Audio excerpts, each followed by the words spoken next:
اب آگے ایک اور چھوٹے سے اشکال کا جواب ہے کہ بذل معنی کہ خوشی سے آدمی اپنی کوئی چیز کسی کو دے دیتا ہے. جب مسئلہ ایسا ہے تو پھر مکاتب اور عبد معزول، مکاتب بھی آپ جانتے ہیں ایسا غلام جس کو آقا نے کہہ دیا ہو اتنے پیسے لا کر دے دو تم آزاد ہو. عبد معزول وہ غلام ہوتا ہے جس کو آقا نے تجارت کی اجازت دی. تو مسئلہ یہ نکلا مکاتب اور عبد معزول کو بذل کی اجازت نہیں ہونی چاہیے، چونکہ مکاتب اور عبد معزول آقا کی چیز کے مالک نہیں ہے تو یہ بذل کیسے کر سکتے ہیں؟ جب مالک نہیں، آدمی اپنی چیز میں بذل کر سکتا ہے، جرأت اور ہمت کے ساتھ کسی کو دے سکتا ہے، لیکن یہ تو مالک ہی نہیں، آقا کی چیز ہے. تو پھر مکاتب اور عبد معزول کو کیوں اجازت دی گئی بذل کی؟ مصنف رحمۃ اللہ علیہ نے بڑی اچھی بات ارشاد فرمائی کہ دیکھو عبد معزول کو جب آقا نے تجارت کی اجازت دے دی، مکاتب کو پیسے ادا کرنے پر اجازت دے دی کہ اتنے پیسے لا کر دے دو آزاد ہو، تو وہ تجارت کے لیے بھی آزاد ہو جائے گا.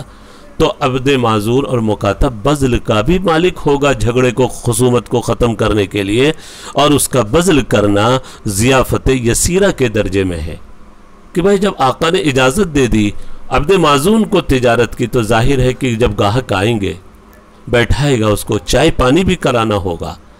تو گرچہ آقا نے نہیں کہا چائے پانی کرانے کی، لیکن آقا کے پیسے تھے، ضیافت یسیرہ کی اجازت ہوتی ہے. خادم کو اور نوکر کو جیسے ضیافت یسیرہ کی اجازت ہے، بذل کی بھی اجازت ہوگی جھگڑے کو ختم کرنے کے لیے. لہذا مکاتب اور عبد معزول الا ان هذا بذل لدفع الخصومہ، اس کا تعلق نو والے مسئلے سے نہیں ہے، نو جو چیزیں ہیں، بلکہ یہ ایک عام بات ہے کہ مکاتب اور عبد معزول بھی بذل کا مالک ہو سکتا ہے، اور بذل کرنا یہ ضیافت یسیرہ کے درجے میں ہے. الا ان هذا بذل لدفع الخصومہ، یہ بذل دفع خصومت کے لیے، لہذا مکاتب بھی اس بذل کا مالک ہوگا اور عبد معزول بھی اس کا مالک ہوگا، گرچہ وہ اس چیز کا مالک نہیں، لیکن جب آقا نے تجارت کی اجازت دی بمنزلت ضیافت الیسیرہ، اور یہ ضیافت یسیرہ کے درجے میں ہے، جیسے معمولی ضیافت کرنی پڑتی ہے اور عبد معزول کو اجازت ہے، گاہک آیا چائے پانی کرانا ہے، اس کو کھلانا پلانا ہے، اس کی اجازت ضیافت یسیرہ سے، گاہکوں کی ضیافت مراد ہے. ضیافت یسیرہ کا مالک ہے تو بذل کا بھی مالک ہوگا دفع خصومت کے لیے. اور وصیحت فی الدین، یہ بھی چھوٹا سا مسئلہ ہے، اس کو بھی پڑھ کر شرح کی عبارت مکمل کر لیتے ہیں. پہلے اشکال سمجھ لیں، یہ بھی ایک اشکال کا جواب ہے کہ آدمی بذل کا مالک ہوتا ہے، لیکن آپ جانتے ہیں کہ بذل اعیان میں ہو سکتا. اعیان جیسے یہ قلم ہے میرے پاس، ہم یہ قلم خوشی سے دے دیں، سامنے والے نے دعویٰ کیا ہے ہی نہیں اس کا قلم، لیکن ہم کر دیں اچھا تو دعویٰ ہی کر رہا تھا، لے جا یہ تیرا قلم ہے.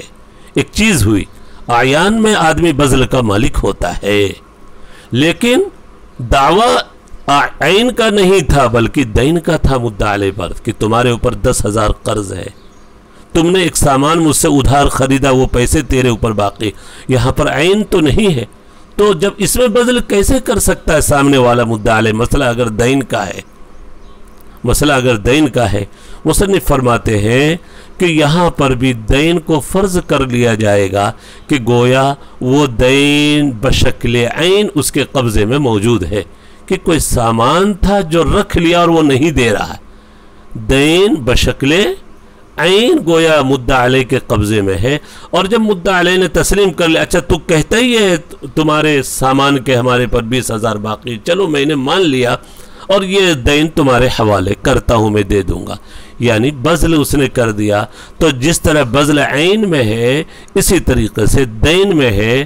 وصیحت فی الدین بناء علی زعم المدعی، یہ مدعی کے گمان کے مطابق ہے، گویا یقبض حق لنفسی، پہلے اس دین پر گویا مدعا علیہ اپنے حق قبضہ کرے گا اپنے حق کے طور پر. اور گویا بذل کا مفہوم ایک اور مان سکتے، ترک المنع، گویا رکاوٹ کو دور کر دینا.